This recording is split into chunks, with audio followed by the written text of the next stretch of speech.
আপনার উপর চলে আসে। এই জন্য আপনি আল্লাহর হাবিব মুহাম্মদুর রাসূলুল্লাহ সাল্লাল্লাহু আলাইহি ওয়াসাল্লাম হাদিসের মধ্যে বলেন, মান সাতারা মুসলিমান সাতারাহুল্লাহু ফিদ দুনিয়া ওয়াল আখিরাহ।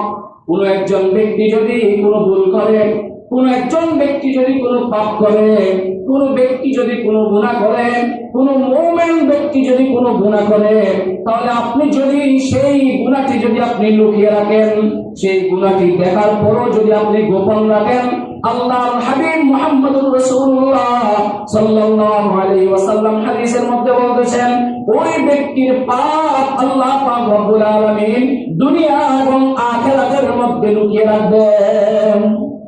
কেমন কথা! এই জন্য মনে রাখতে হবে যে আরেকজন পাপ করেছে,